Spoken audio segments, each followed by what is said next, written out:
Hello my dear student, welcome back to my YouTube channel Subhash study centre. जितने भी मेरे प्यारे बच्चे कक्षा 10 में हैं और अर्धवार्षिक परीक्षा 2024-2025 में हिंदी विषय के पेपर में 70 में 70 का स्कोर करना चाहते हैं तो आप इस मॉडल पेपर को ज़रूर तैयार कर लेना, क्योंकि यही पेपर, इसी पैटर्न का पेपर आपकी अर्धवार्षिक परीक्षा में आएगा। प्रश्न इसी तरह के होंगे और मेरे प्यारे बच्चों, आप लोग यहाँ पर ध्यान दीजिएगा। इस मॉडल पेपर को तैयार कर लेंगे यदि आप लोग तो 70 में 70 का स्कोर बहुत ही आसानी से कर लोगे। मेरे प्यारे बच्चों, 3 घंटे 15 मिनट का आपको समय मिलेगा। यहाँ पर निर्देश हैं जिनको आपको पढ़ना है, फिर आपको पेपर को हल करना है। पहला निर्देश है, प्रारंभ के 15 मिनट परीक्षार्थियों को प्रश्न पत्र पढ़ने के लिए निर्धारित हैं। दूसरा है, प्रश्न पत्र 2 खंडों, खंड आ एवं खंड बा में या खंड का या खंड खा इस तरह से लिखा रहेगा। फिलहाल पेपर आपका 2 खंडों में विभाजित रहेगा। प्रश्न पत्र के खंड आ में बहुविकल्पीय प्रश्न हैं जिनमें सही यानी जिसमें सही विकल्प का चयन करके OMR सीट पर नीले अथवा काले बाल पॉइंट पेन से सही विकल्प वाले गोले को पूर्ण रूप से काला करें। तो खंड आ में बहुविकल्पी प्रश्न होंगे। प्रश्न कितने होंगे? 20 प्रश्न होंगे। प्रत्येक प्रश्न होगा 1 नंबर का और इन प्रश्नों का उत्तर यदि आपने OMR सीट में अच्छे से भर दिया यानी सही उत्तर भर दिया तो पूरे 20 नंबर आपके पक्के हो जाएंगे। OMR सीट का आप यहाँ पर नमूना देख सकते हो। कुछ इस तरह की OMR सीट होगी आपकी अर्धवार्षिक परीक्षा की और बोर्ड परीक्षा की भी। यहाँ पर आप नमूना देख सकते हैं OMR सीट का। तो चलिए मेरे प्यारे बच्चों, इसी में आपको प्रश्नों का आंसर भरना है। जो बहुविकल्पी प्रश्न आएंगे, प्रश्न संख्या 1 से लगाकर प्रश्न संख्या 20 तक के प्रश्नों का उत्तर आपको इसी में भरना है।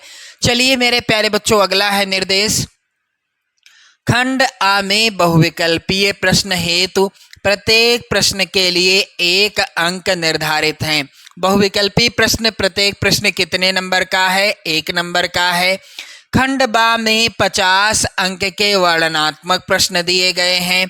प्रत्येक प्रश्न के सम्मुख अंक भी दिए गए हैं। तो मेरे प्यारे बच्चों, चलिए यहाँ पर इस मॉडल पेपर के सभी प्रश्नों को पढ़ते हैं और आप सभी लोग इन सभी प्रश्नों को तैयार जरूर कर लेना। आपकी बोर्ड परीक्षा 2025 में भी ये प्रश्न आ सकते हैं। चलिए मेरे प्यारे बच्चों, यहाँ पर पहला प्रश्न जो कि वेरी इंपॉर्टेंट प्रश्न है, हिंदी के प्रचारार्थ बनारस अखबार का प्रकाशन किसने किया? तो यहाँ पर आप लोग ध्यान दीजिएगा। पहले प्रश्न का उत्तर क्या हो जाएगा? हिंदी के प्रचारार्थ बनारस अखबार का प्रकाशन किसने किया था? इस प्रश्न का उत्तर हो जाएगा का वाला ऑप्शन, राजा शिव प्रसाद सितारे हिंद ने। अब OMR सीट में क्या रहेगा? ऑप्शन A, B, C और D इस तरह से लिखा रहेगा। तो आपको इसी तरह से गोले भी काले करने हैं। का यानी A, खा यानी B और गा यानी C ऑप्शन और घा, यहाँ पर घा होगा, घा यानी D ऑप्शन। मेरे प्यारे बच्चों, यहाँ पर दूसरा प्रश्न है, हिंदी के साहित्य इतिहास के लेखक कौन हैं?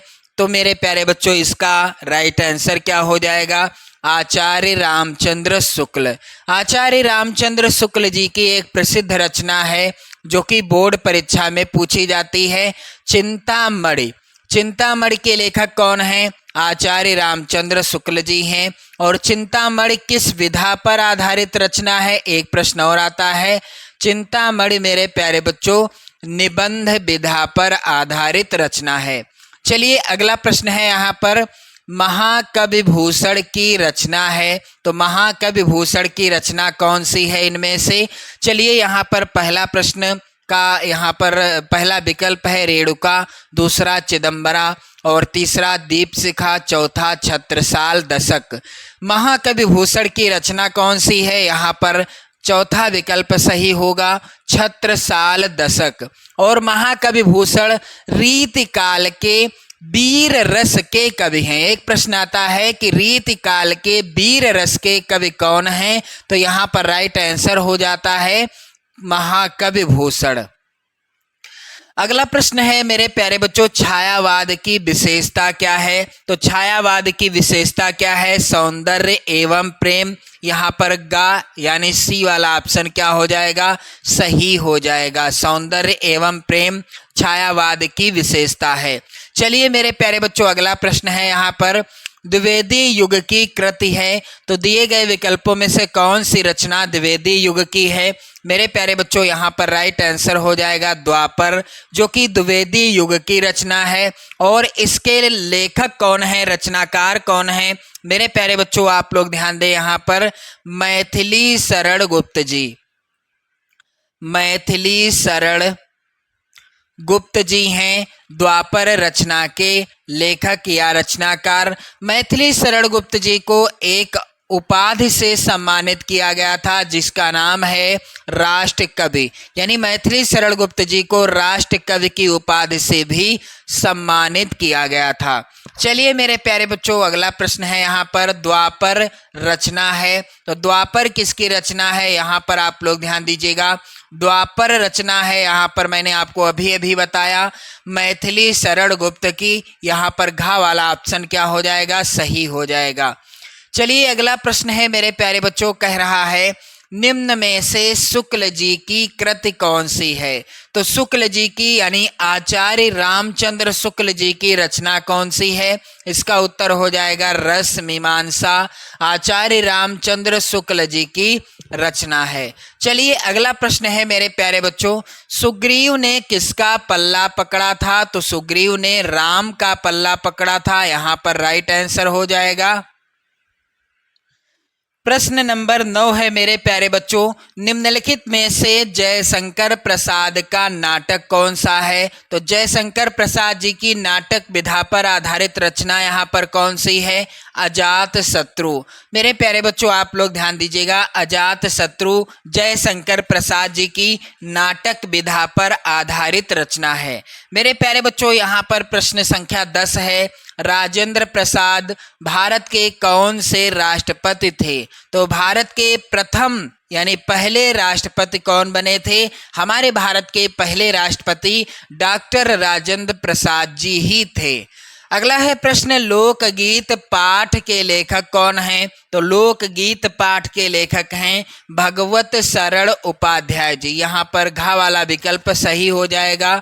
मेरे प्यारे बच्चों, अगला प्रश्न है यहाँ पर मोस्ट इम्पोर्टेंट, कह रहा है कि सूरदास की मृत्यु कब हुई थी? तो सूरदास जी की मृत्यु कब हुई थी?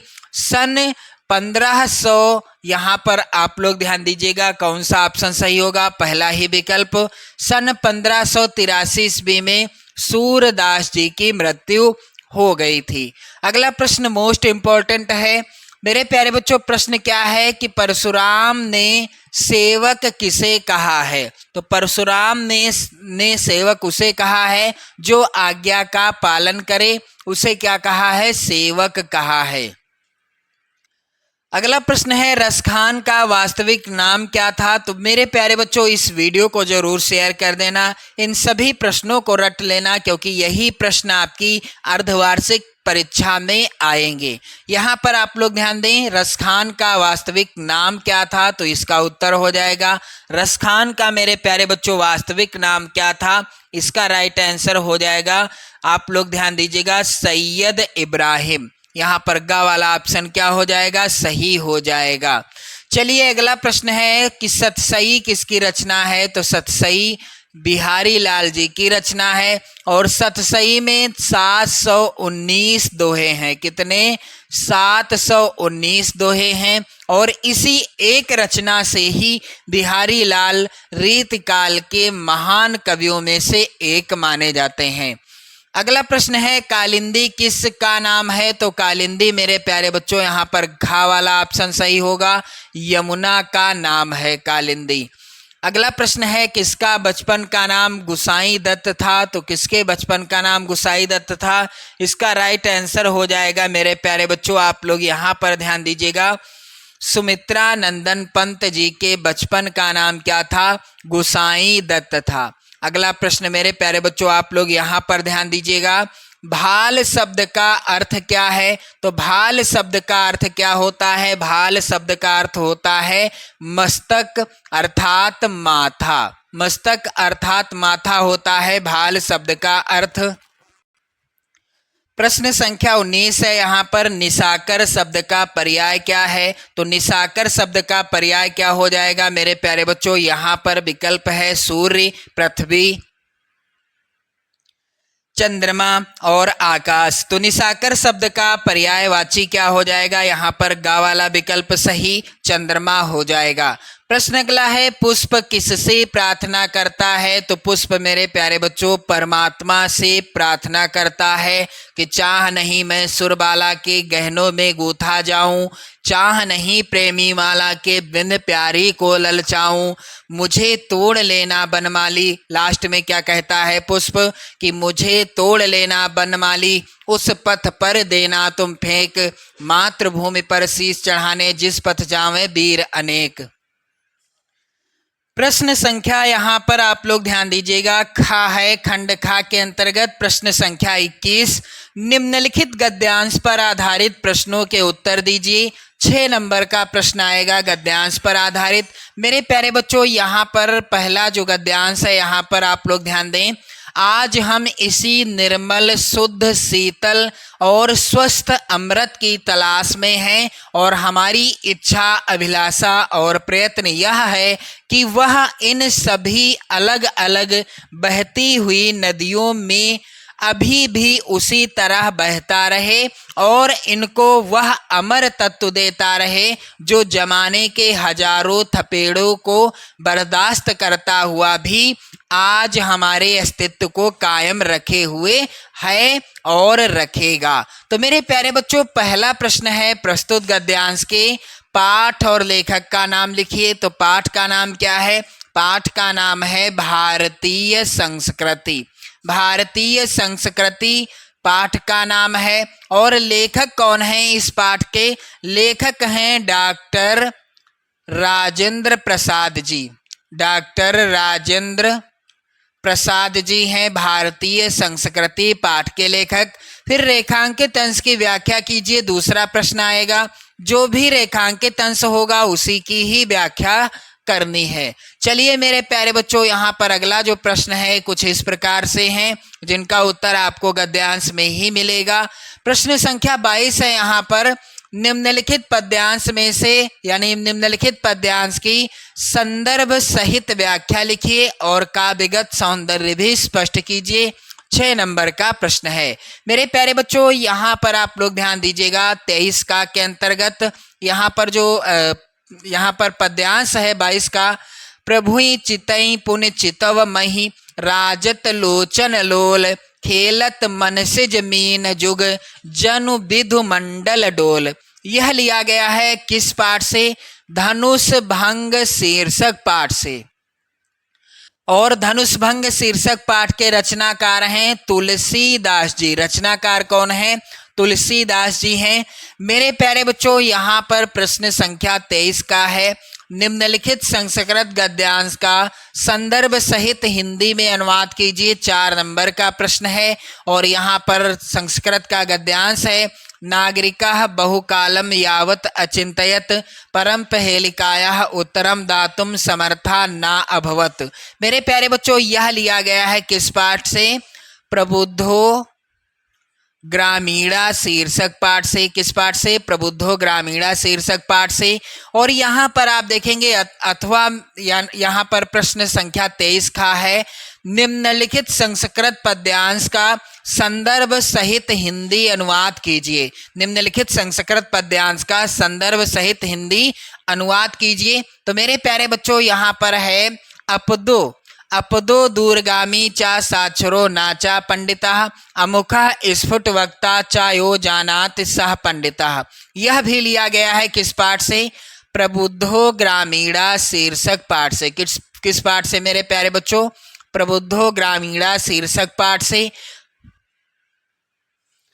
प्रश्न संख्या 24 का है, निम्नलिखित लेखकों में से किसी एक लेखक का जीवन परिचय दीजिए एवं उनकी किन्हीं दो रचनाओं के नाम लिखिए। तो जयशंकर प्रसाद, भगवत सरल उपाध्याय, दो लेखकों में से किसी एक का जीवन परिचय और उनकी दो रचनाओं के नाम लिखना है। मेरे प्यारे बच्चों, अगला है यहाँ पर प्रश्न, निम्नलिखित कवियों में से किसी एक कवि का जीवन परिचय दीजिए तथा उनकी किन्हीं दो रचनाओं के नाम लिखिए। तो तुलसीदास और महादेवी वर्मा, बिहारी लाल जी का जीवन परिचय आप लोग जरूर तैयार कर लेना, बहुत ही ज़्यादा महत्वपूर्ण है।